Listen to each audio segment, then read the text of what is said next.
Shout out to everyone who likes good long black. So apparently the last time I made one of these was all the way back in November 2017. I literally had to just look it up on my iPad and I shocked myself because it's been a year since I've done this. More than a year. Ah, lovely. So to kick off, this is Coco. You may have seen him in a few of my previous videos. For people who have followed the channel for quite a while, you guys are probably familiar with Latte. He's dashing about right there, right now. But this is Coco. I just adopted him 2 months ago and he was a tiny little stray kitty. But yeah, just letting you guys know, this is Coco. Oof. Yep, this is Latte. Hello. So about the Q&A, I'm terribly sorry that it's been so long without one. I do intend to make this a monthly thing from now on, so you guys can help with that by asking more questions. So on with the actual Q&A. When you use a crop sensor camera, do you have to multiply the aperture value with the crop factor in the same way as focal length? Does this only affect the exposure, or does it also affect the depth of field?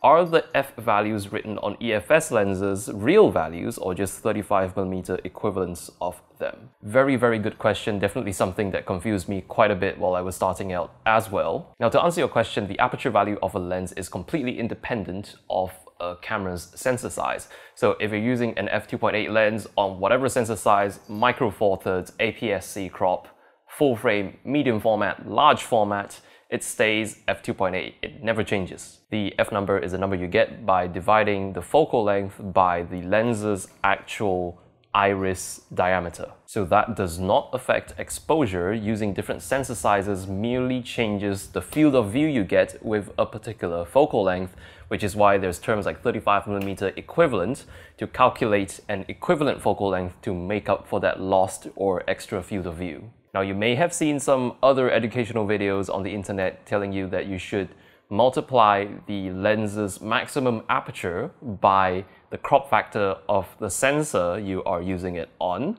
I personally disagree with that, because going back to the exposure triangle, as long as you are shooting using the exact same ISO value, shutter speed, and aperture value, you are going to get the exact same exposure regardless of whatever sensor size you are shooting on. One thing we should take into account is bigger sensors generally have a better low light performance than crop sensors, which means at higher ISOs you might get a cleaner image on a bigger sensor than you would with a small sensor, but I wouldn't consider that completely absolute. That is just the general trend. And when it comes to depth of field, sensor sizes don't actually directly change how much depth of field you will get from a lens. For example, I have a full frame camera, I have a crop camera, I'm shooting wide open 50mm f1.2 on both setups.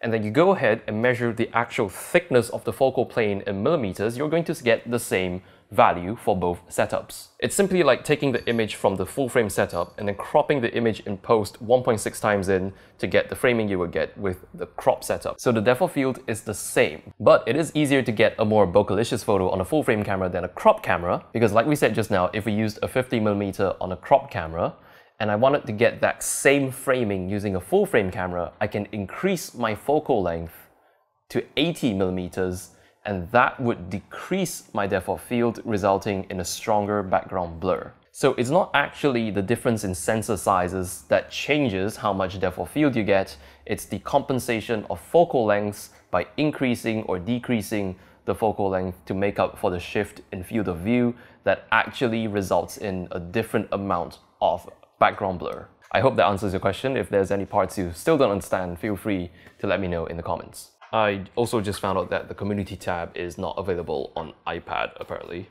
Okay. Andrew from Cleveland, Ohio. What are you doing besides making videos for your channel? Are you working for someone right now? Love the content, by the way, especially the explanation videos. Thank you so much for liking the videos, Andrew. Just trying my best here. So at the moment, I'm not working for anyone. So I guess to answer your question about what I'm doing besides making videos for the channel, I am a final year film student, graduating really soon later this year. But as of now, at the moment, I am still an active film student. So to technically answer your question, I guess I'm making student films for my university. What do you think about Sony and Fuji color science? Now that is a very tricky one for me, because quite honestly, I've almost never shot on Fuji and have very limited experience with Sony. Now, a lot of people don't like Sony's skin tones. I personally think it's nothing much a bit of color correction can handle in post. And I have tried shooting a bit of stuff with my friend's Sony a7 III, and the colors are actually not too bad at all. A bit more saturated than Canon, or maybe that was just his profile setting, but I absolutely don't have any issues with the color science. Not even close to being a deal breaker for me. Do you still use Magic Lantern, and are you going to make a new video on it? Your last video on it was 3 to 4 years ago, I guess. Yeah, it was quite a while ago. Do I still use Magic Lantern? Short answer in 2019 is no, because my 5D Mark III was really the reason I was using Magic Lantern in the first place. Nowadays, I don't really shoot a lot of stuff on the 5D Mark III anymore.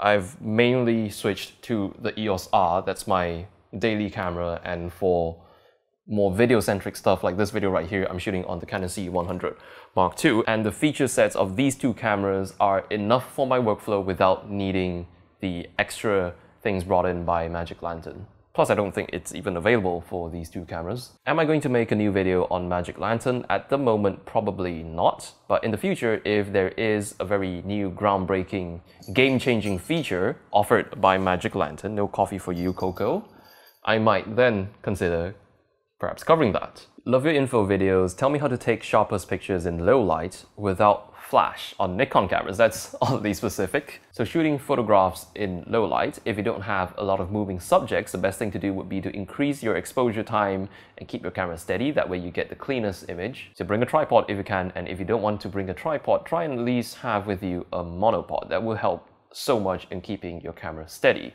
But if you have moving subjects, then you will be forced to use a shorter exposure time. Basically, you cannot be using as slow of a shutter speed, because even if your camera doesn't move, your subject will move, and that will result in motion blur on your subject. If that's the case, there's only two things you can do. One is to raise your ISO, but you will be introducing more noise in your image, and that is why some cameras with better high ISO performance are better in low light than others. Your other option is to shoot using a lens with a much wider maximum aperture, which involves a significant investment in lenses. Another tip for shooting handheld in low light is to shoot wider. Use a wider focal length because camera shake is less pronounced with a wider focal length than with a very long focal length, so you get a higher keeper rate, meaning less photos ruined due to camera shake induced motion blur. Is the ATD still a good option for filmmaking in 2019?